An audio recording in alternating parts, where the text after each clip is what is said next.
ここからも入ったりしますね。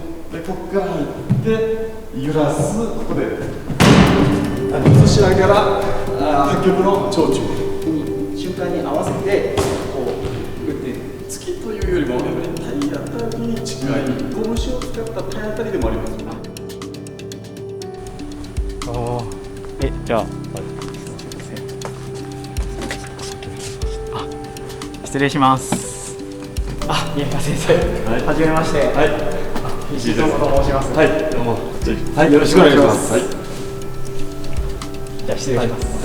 2006年ぐらいから。そうなんですか。そうなんです。十数年前の15年ぐらい前の動画を見させていただいて、石井先生の最近のもうすごい頑張りはいつも拝見させていただいてます。本当ですか。もう恐縮です。ありがとうございます。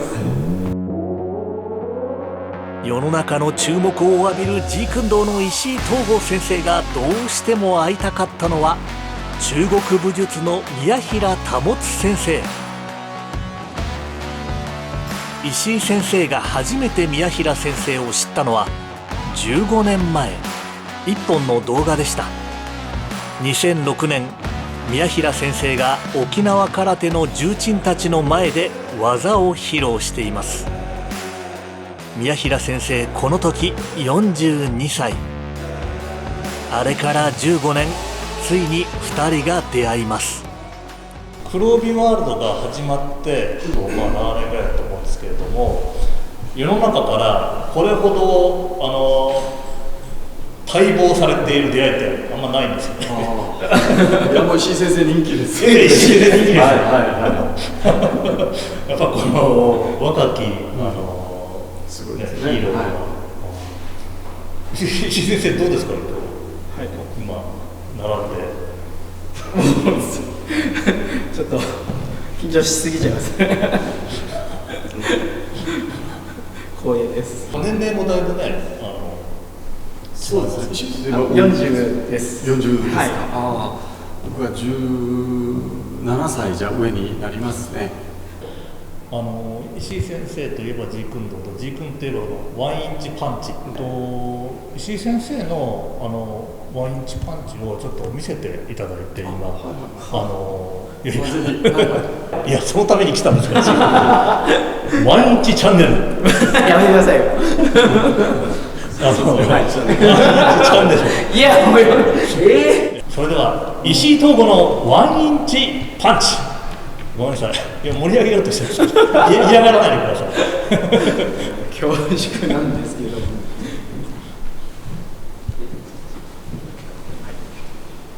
ブルース・リー先生がデモンストレーションでやってたのは、この距離からでジークンドーの構造をすごい使っていて、構造で打ってるんですよ。これどういうことかっていうと、この地面からのこの効力とここのこの回転、この腰の回転とこのアライメントっていうこの整列性を生かして、ここからこのインパクトの瞬間にこの上方向の力とまっすぐの力とそれから回転を3つを同時に瞬間に合わせてこう打っているやり方ですね。いかがですか。僕拝見するとやはり拳を使った体当たりでもありますよね。そういう感じがします。突きというよりもやっぱり体当たりに近い。力石っていうのが大きいですので、力の面積が大きいですので、それはああいう威力が出ると思いますね。いかがですかね。体当たりっていう体の感覚はいかがですか。そういう感覚ですか。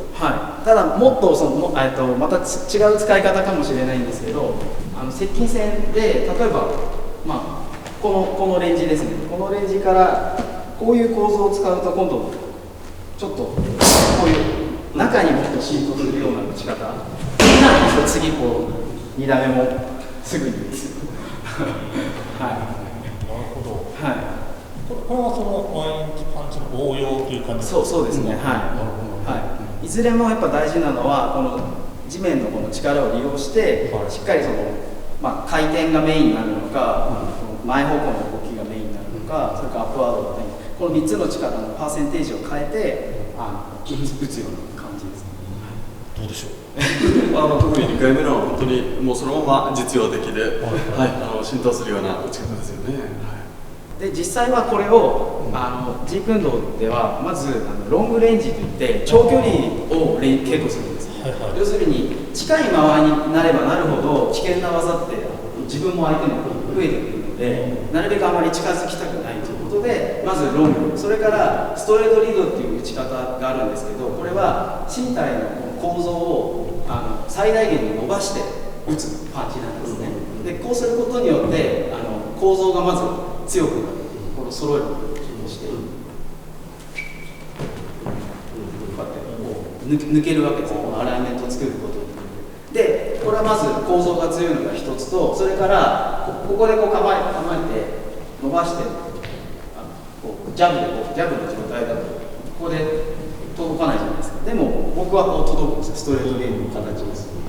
まず構造が強いのと距離に長けてる、距離に勝ってる。でここからさっきやったパンチファーストの原理でこの前手を重たくする、このパンチを先にかけることによって重たくするっていうのがフェンシング。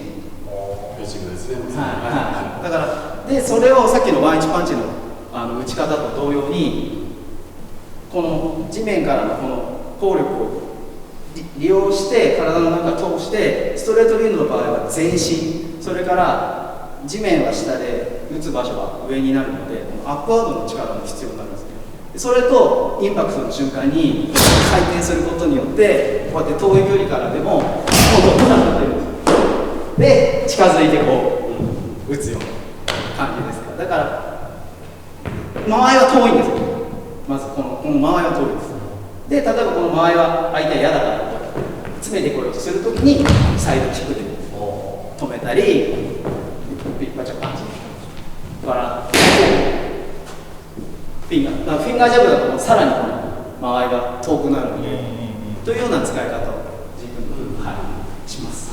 今ご覧になっていかがですかね。はい、まさにフェンシングはなるほどそういったの入ってるし、ボクシングというのもやはり技術を研究なさって構造ね、人体構造、連鎖運動の力学だったり、その使い方ですか、パンチをどう重たくするか、そういうところのエッセンスを取る。だからフェンシングとボクシングの技術をそのまま取り入れたのではなくて、フェンシングからはその機動力だったり戦術だったり、ボクシングからはさっき言ったようにこの連鎖運動をする力学だったり、そういったそのエッセンスを取り入れてジークンドーというものを作っていった形にしていったということです。さあ次は宮平先生の寸慶の技術を見せてもらいましょう。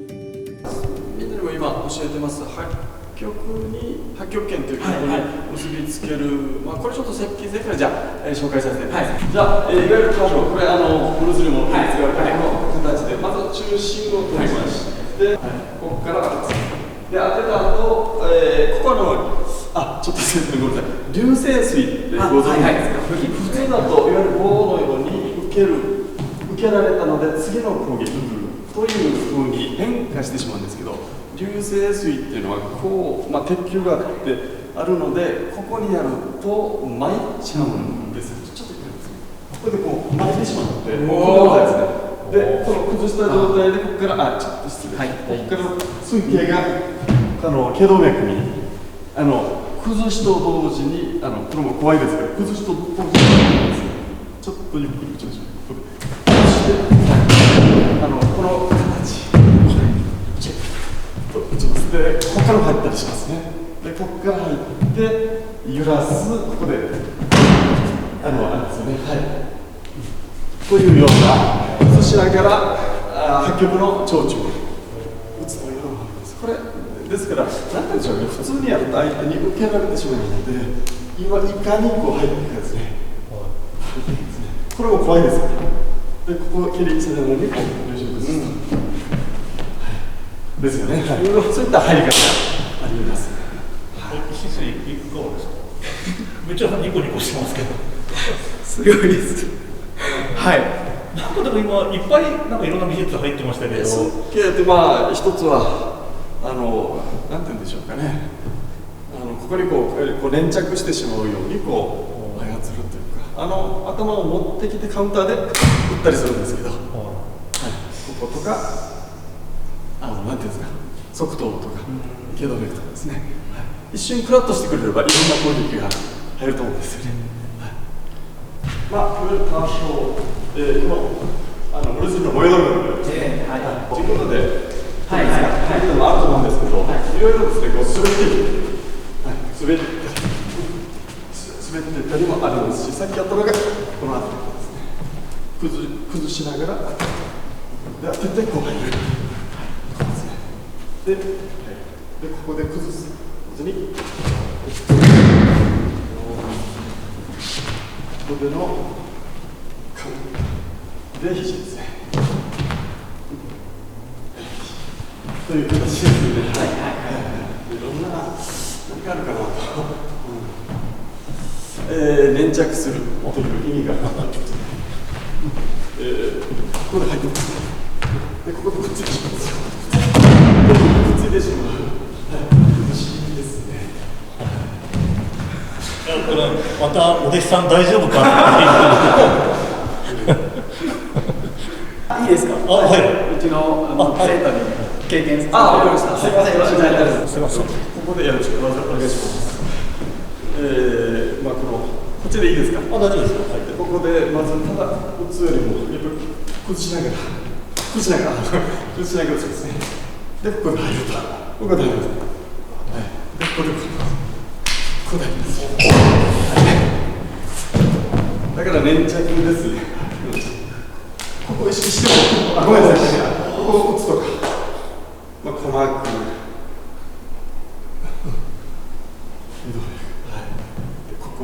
で、カウンターで打ったり、で、一瞬フラッとなったところ、長身中ですね、これはちょっとやばいですね、崩しながら、こういう取り方ですね。という、まあ、これが、この肘の実際に出るように、さっきちょこっとですけど、当たって、その破壊力をリアルに感じました。すごいですね。肘も、フルトよりもコツンと当てるだけですね。これは僕も体験しましたけど、石井先生。ぜひ体験してお願いします。そこまでいきますよね。はい。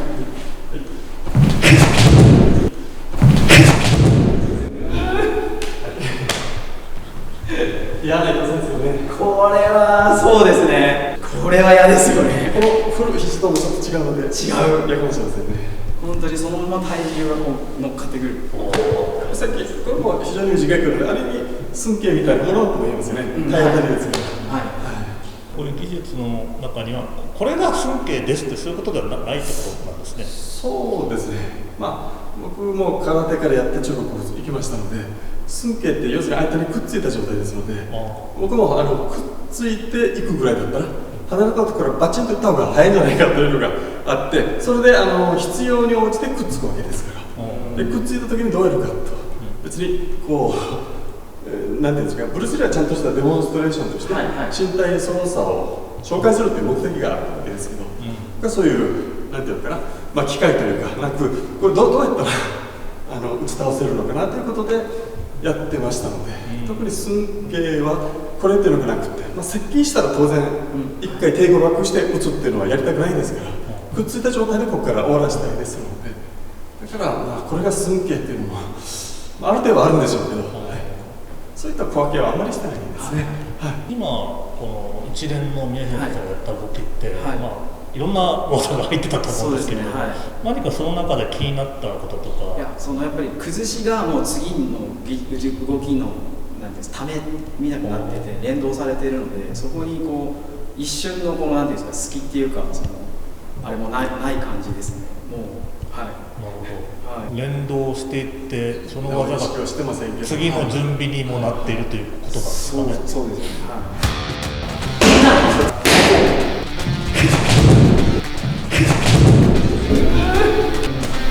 フロットよりもコツンと瞬間に合わせてこの中心の色を早いですね。なんですかね、この間を取られるっていうか、打たれてから分かるっていうか、まあ戻ってから分かる。見ない方が確実に本当だ確実に完璧じゃないですか。いけます。してこういうこっちに回り込んだりとか、ここに次でここに、まあ、下に出してこう入っていく。大体こうやってここからサイドキックに持っていく。このままここで振り抜いて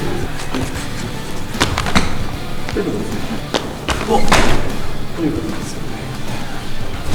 すごい本当に衝撃を受けたんですけど、体幹部分があって、肩もすぐ肘なので、少なくともこれよりは一歩進めるのはやりやすいと思いますね。やりたいことをやるまでの間のプロセスがすごく難しいし重要だと思うんですけど、石井先生が八極を使い出すとちょっとこれ大変な脅威ですよね。石井東吾、宮平保、武術家たちの人生が交差するクロスロード、黒帯ワールド。宮平保先生と石井東吾先生がついに出会った。いよいよ黒帯ワールド YouTube で公開スタート。石井東吾先生のワインチチャンネルでも連動企画やりますよ。 YouTube で楽しんだ後は未公開映像がドーンと入った完全保存版 DVD をどうぞ。夢の共演を YouTube と DVD でたっぷりお楽しみください。